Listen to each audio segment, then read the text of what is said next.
Hello, people. It's Crystal Garden Estate, and here you have your favorite host, Nancy Marvelous, and I have an amazing guest with me. On my right, I have Dr. Simeon.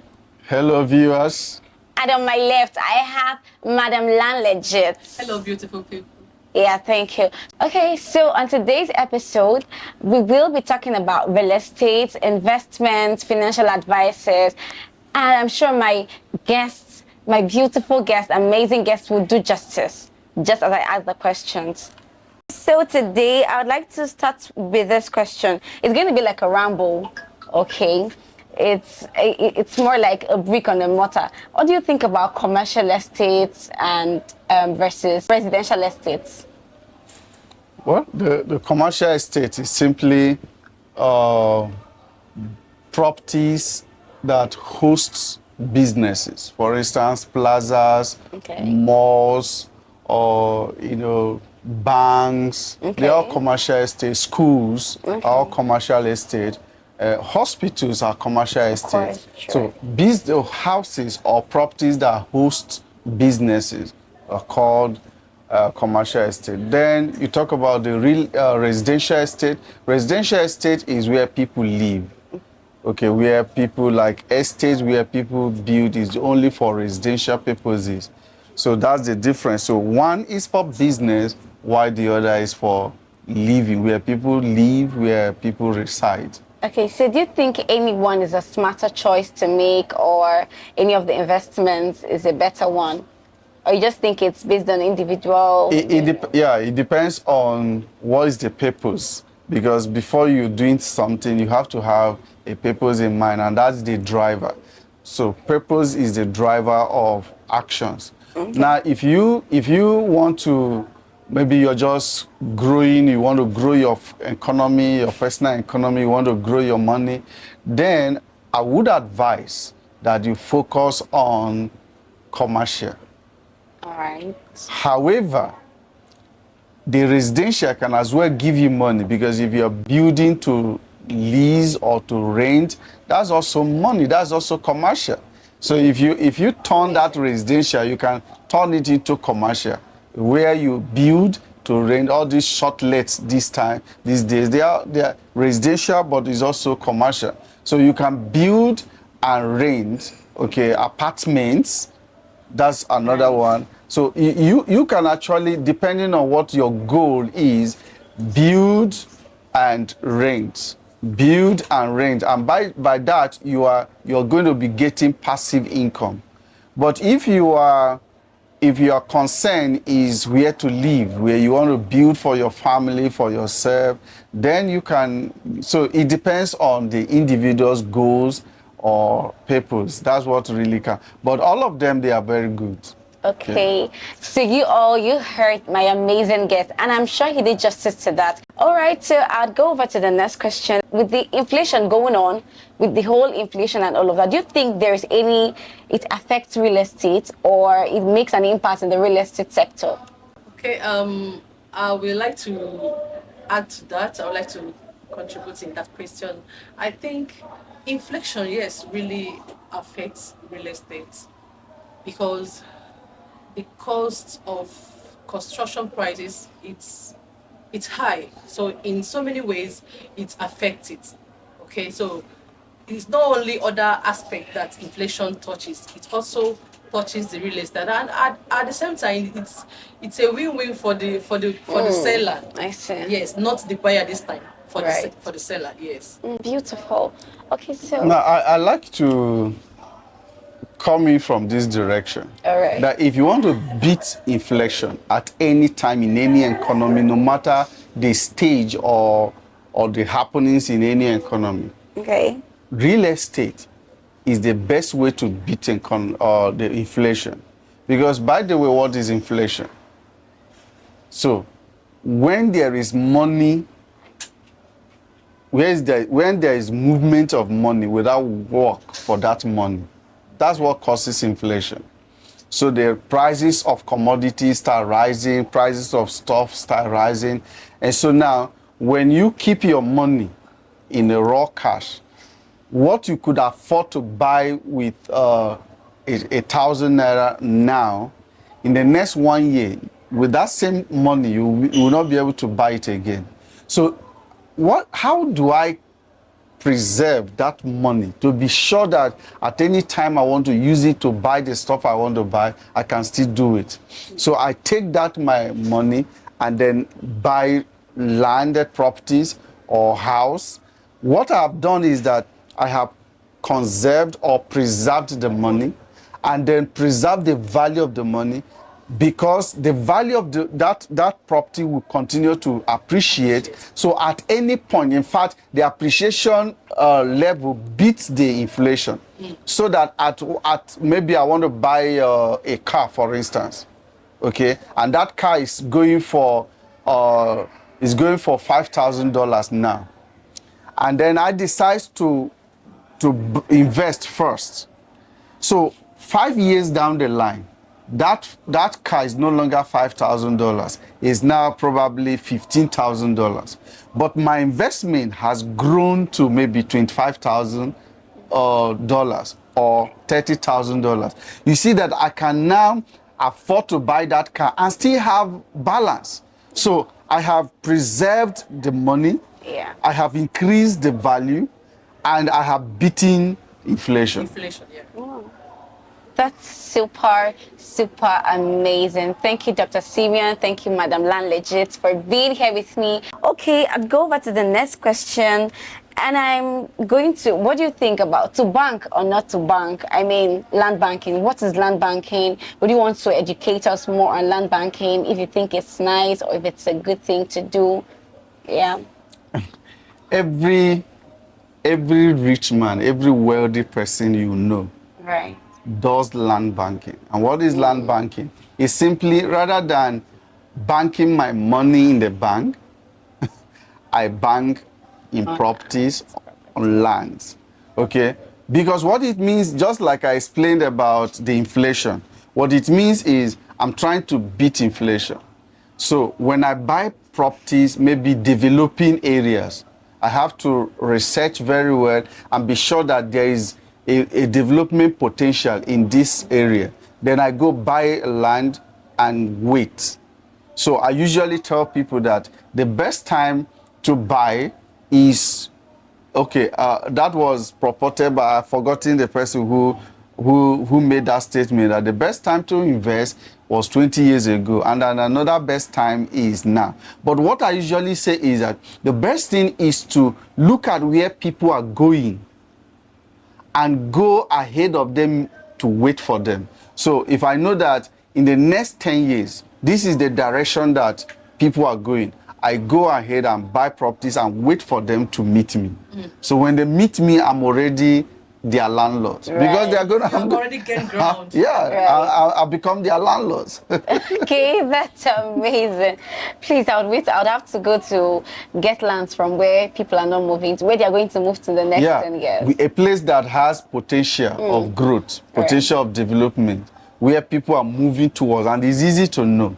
Okay. I usually say that when you stand in a city and drive 15 minutes from every direction, wherever you are able to reach in 15 minutes driving from any direction, give it 15, 20 years, development will hit that place.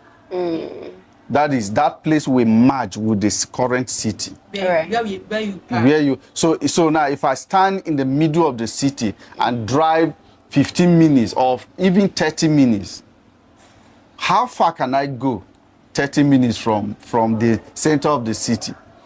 Wherever you arrive, in 15 years, that place will merge with the city. And it has always been like that. In any city, it's always... So what it means, as long as people keep growing and the city will continue to expand. As long as people keep coming into the city will continue to expand. So it has always been like that. Okay, amazing, amazing. All right, so on the next question, do you think any of this is a smarter choice? Like, what's your take on renting and buying? Is there anyone that's a smarter choice? Because some people are tenants by force and some people are tenants, So I'd like to have your view on that. Well, tenant by choice or by force. Now, that's the point. Are you a tenant by choice or by force? By force simply means you don't have a choice. You are constrained. You are restrained, and you are just there not knowing what else to do. But by choice simply means that you are making investment. You are buying properties and you are renting your properties, but you decide to maintain where you are because it's cheaper, by the way, to be a tenant. Depending on what your values are, depending on what your goal is, it's cheaper to be a tenant, right? But ensure that others are also paying you rental. You are earning rental income while you are in rent. A tenant. People are paying you. Are landlords. You have properties, and people have occupied those properties, and they are paying you. So while you are paying your landlord, others are paying you. So why? Because if I have 100 million naira, for instance, to build a duplex and live in. Okay. Now, if I occupy that house, that duplex, I'm going to be doing maintenance, yearly maintenance. It's going to be taking money from me, but it's my house, right? So I enjoy comfort. But if I take 3 million naira or 5 million naira and rent a duplex, okay, and I use the balance of 95 million and go buy properties. Okay? Yes. Now, in 10 years, I would have spent 50 million naira on rental, but that money would have given me times 10. Right? So I could take some part now and build the duplex of my choice and still have a lot of balance to continue to grow my economy. That's amazing. That's amazing. Okay, so thank you, Dr. Simeon. I'm so glad to have you here. All right.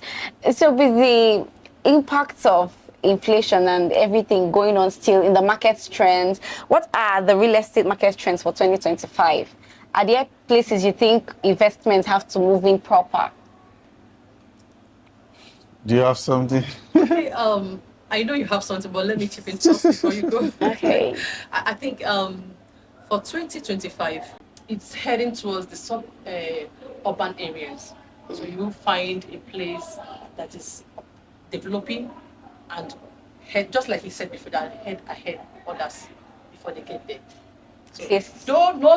not that there is a particular area. You use your instinct, you use your eyes to know where people are going that has potential, where people are likely to go, where people are moving, the direction people are moving to. So you go ahead there. There are things that will tell you that this place has potential. Right. When you check areas that has so much development, the residential trends. Yes, exactly. So you go and even ahead from the government and the other factors too. That's a good factor. Now, the residential trends is where people are building houses and growing, and then the governmental factors where the interest of the government is. So maybe the government has made certain announcements about projects, infrastructural development. You have to pay attention because you know that is going to drive a lot of development. Maybe where the government is citing schools or airports or even residential, or markets. Right? Markets is another thing that drives. So you need to pay close attention because everything around that environment is going to appreciate. Okay, that's amazing. That's beautiful. Okay, there are like first-time investors, first-time people who are buying properties and making investments for the first time. And there are lessons that you must have learned from maybe first-time investors, maybe they're first-time investing earlier, like other people. There are lessons you've learned from them. And I would like you to share the lessons you've learned from first-time investors that maybe had failures or one or two drawbacks, and then they are bouncing back. Okay, are there like lessons you've learned from them and you want to share for first-time investors so they don't make the mistake? Well, every one of us at one point in time or the other was once a first-time investor. So I was once a first-time investor. Sometimes we always have our hands burnt. Of course. Right. Because of not doing the right thing, as in not doing the right thing at the right time.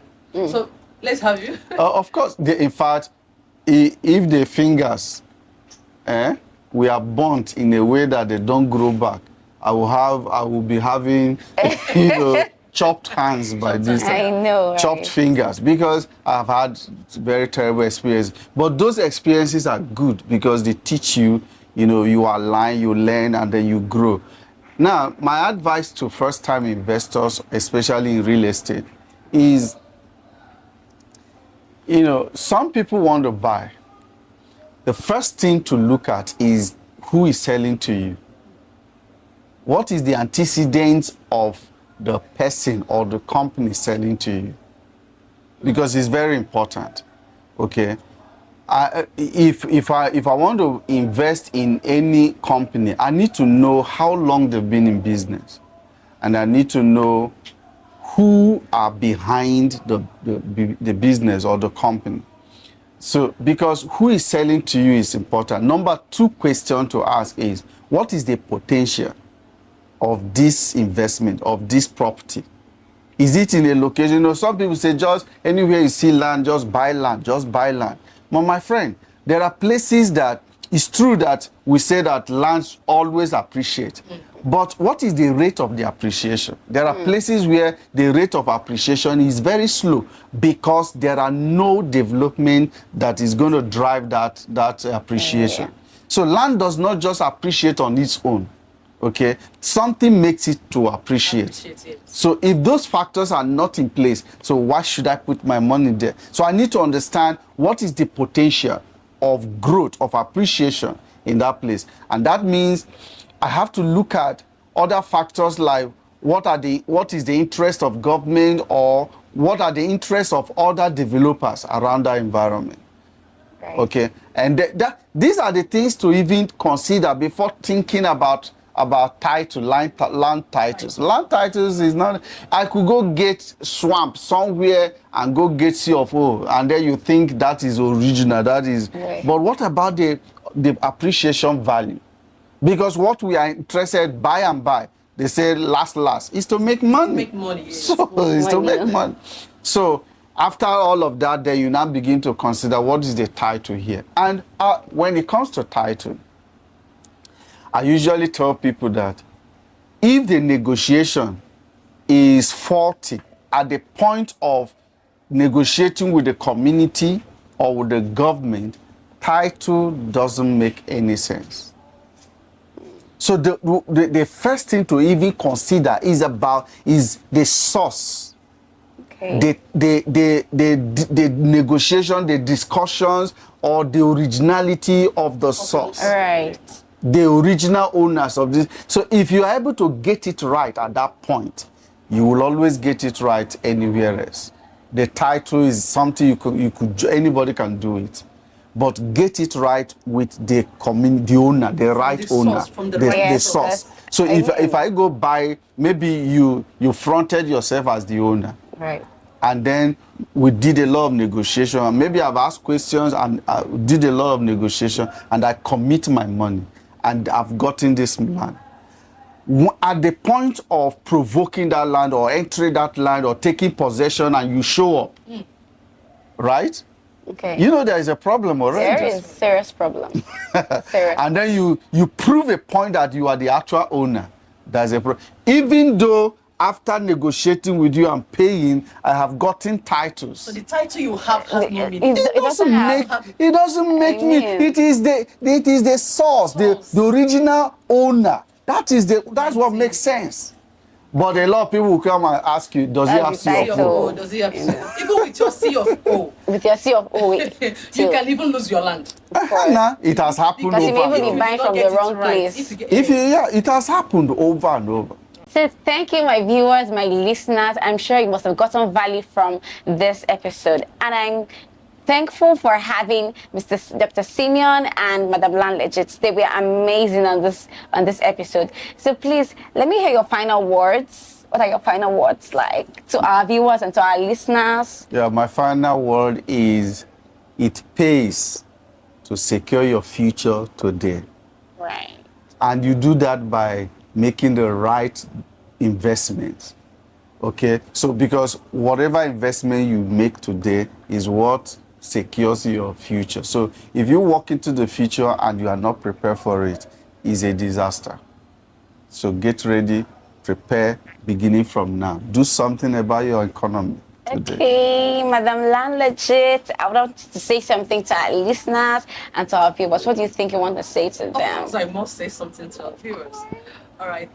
What I have to say is, in all your getting, in all your buying, in all your fantasies to acquire so many things in life, make sure you acquire a genuine landed property.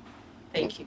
Okay, so now I would want Mr. Simeon to introduce the company to our viewers and our listeners. Thank you.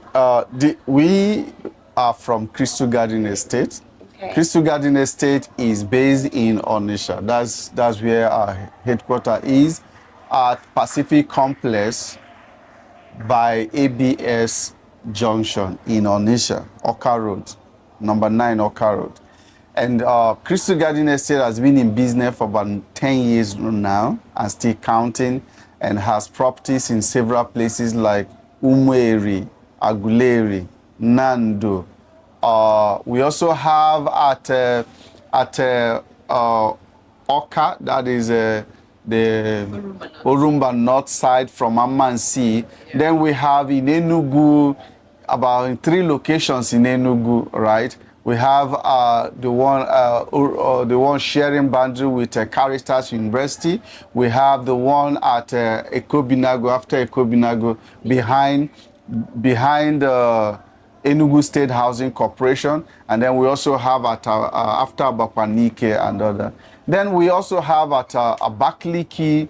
You know, we have at Delta. In Delta, we have at Ibuza.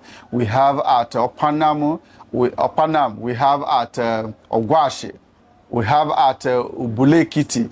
We have at Omega and so forth, and so on and so forth. And then when you come to what we have done for these 10 years, we have several customer database from US, from South Africa, from Holland, from different parts of Africa and different parts of the world who have invested with us. And several people also living in Nigeria. More than 5,000 customer database, and have sold over 10,000 landed properties, and there has never been any issue. So if you want, okay, this is not by force, but if you are looking for where to invest your money and have peace of mind and sleep with your 2 eyes closed, knowing that your investment is safe, then consider Crystal Garden Estate.